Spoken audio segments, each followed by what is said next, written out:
Fábio, eu ia te perguntar o seguinte: eu tenho acompanhado na internet, no Twitter, né, algumas opiniões, e eu tenho sentido que a igreja, claro que quando falo igreja é uma minoria mais extremada, né?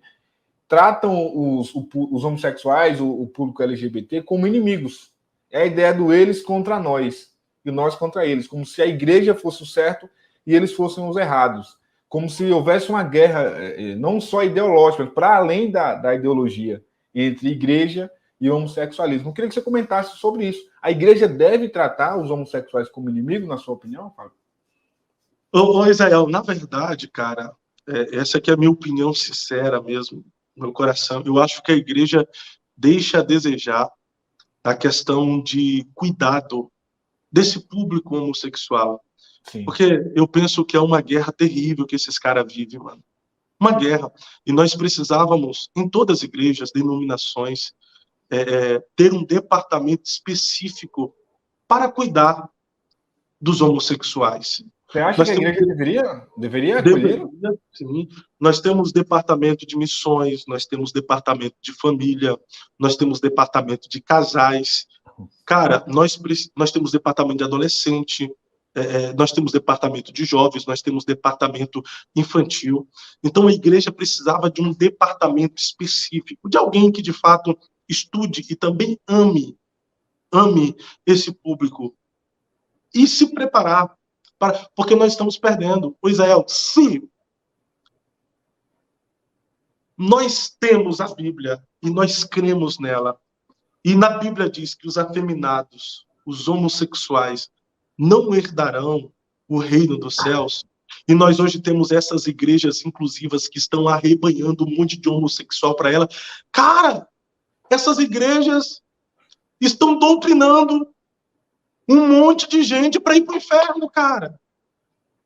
E nós que pregamos a verdade do Evangelho, a verdade da Bíblia, a verdade das Escrituras, não nos preparamos para cuidar desse público, para tratá-los, para ensinarmos o caminho de fato da salvação, da retidão, da liberdade em Cristo, da libertação em Cristo.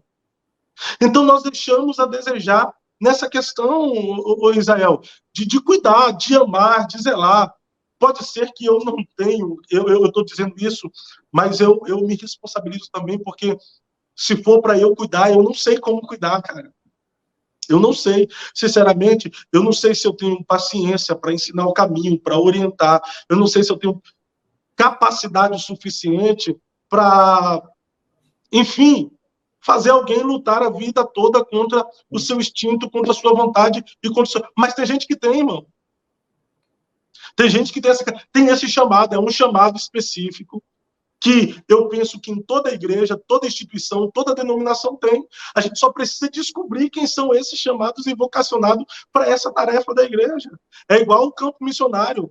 Irmão, se eu for para o campo missionário, pode ser que eu não suporte o que o missionário, alguém que foi chamado para a obra missionária, aguenta. Mas tem gente que aguenta, está nos becos, valados, evangelizando, ganhando almas.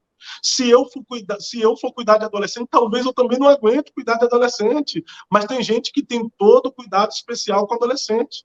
Criança, irmão, nem todo mundo tem. Se eu for cuidar de criança e se não prestarem atenção em mim, eu vou estar gritando com as crianças. Mas tem as tias e os tios das crianças que falam com todo cuidado, com todo carinho.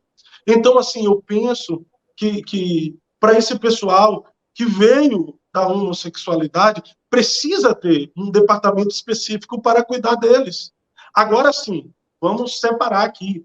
Existem os homossexuais e existem os ativistas homossexuais, os ativistas LGBT. O ativismo, cara, não ajuda os homossexuais e não coopera com a igreja.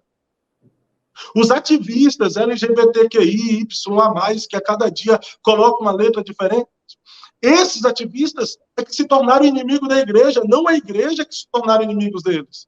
São esses ativistas que querem rasgar a Bíblia, são esses ativistas que querem queimar a Bíblia, são esses ativistas que fazem discurso de ódio contra a igreja, contra o pastor, são esses ativistas que querem aniquilar os princípios e a verdade de Deus, querendo retirar alguns versículos da Bíblia que não ortam, entre aspas, com a nossa cultura, ou que confronta a realidade que eles vivem. Agora, o ativismo homossexual é diferente do homossexual. Esses tempos, eu estava saindo de São Paulo, voltando para Curitiba, e eu quis experimentar aquele aplicativo lá, BlaBlaCar. Cara, por incrível que pareça, nesse aplicativo BlaBlaCar, eu peguei a carona e tinha 2 homossexuais que viviam como casais. E aí a gente foi conversando de São Paulo até Curitiba. E eles dizendo que eles viviam como casal, em uma união. E aí a gente foi conversando. Aí eu falei, não, eu sou pastor, sou pregador e tal. E eles falaram, é verdade, poxa, que diferente. Aí eu falei, não, mas a verdade, na época era até o governo Bolsonaro, e eles falaram assim, nós somos homossexuais, mas a gente não concorda lá com aquele ativismo, quer impor as coisas para as crianças, erotizar as crianças, sexualizar as crianças. Mano, a maioria, eu posso dizer aqui, dos homossexuais, contraria esse ativismo LGBT, cara. Esse ativismo, na verdade, ele vem para desconstruir a sociedade, mas não o homossexual. O homossexual, eles só querem viver. Eles só querem, acabar com o discurso de ódio. Eles só não querem andar na rua e ser apedrejado, assassinado ou ofendido de alguma forma. Eles só querem andar na rua e não serem agredidos, pô.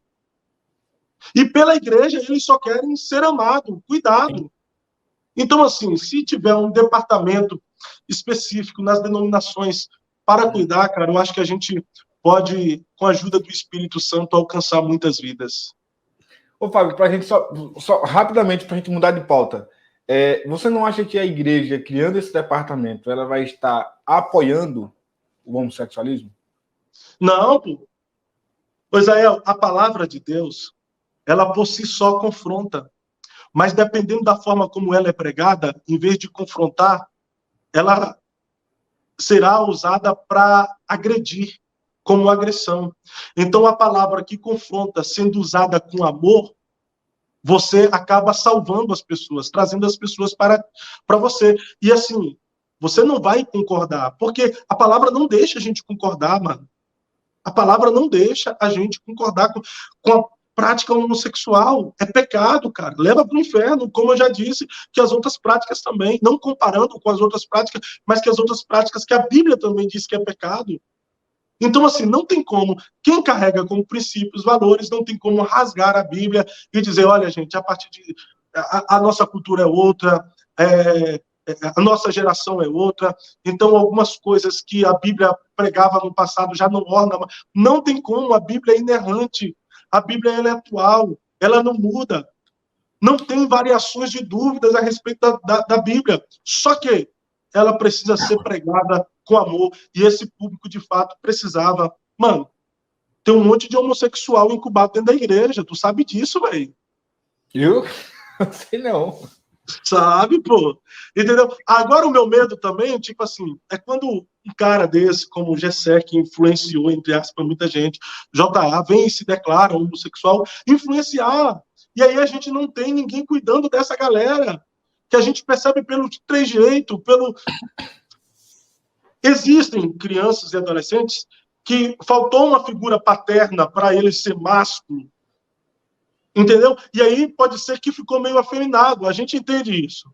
Mas tem outros que a gente olha, a gente fala, pô, luta contra, precisa de ajuda. Então, não tem um departamento para chamar e conversar, olha, eu sei da sua dependência e eu quero te ajudar. Então, assim, a gente precisa, assim, de um departamento. Eu penso que convenções, concílios, reuniões ministeriais deveriam sentar para conversar mais sobre isso e buscarmos esse público. Mano, o homossexual, ele já sabe sobre o céu e o inferno. E talvez ele saiba que a prática pode levá-lo ao inferno. Então, se um homossexual vai na igreja, o pregador, ele falando, cara, o homossexual vai para o inferno, tem um lugar no inferno reservado para você. Mano, ele sabe disso. Mas o que ele precisa é saber como ele escapar do inferno. Ele precisa saber como ele vai lutar contra isso, como ele ser livre em Cristo. Ele quer saber como o amor de Deus pode alcançá-lo a tal ponto dele abrir mão das suas vontades, dos seus desejos, para abraçar a maravilhosa graça de Cristo. Então, eu penso que é real, o pecador sabe que se ele não se arrepender e não mudar, é para lá que ele vai, mas ele quer saber como ele pode ser livre do pecado, ele quer saber como ele pode alcançar o amor de Deus, ele quer saber como ele pode mudar o seu roteiro, ao invés de ir para o inferno, fazer uma triagem para ir para o céu.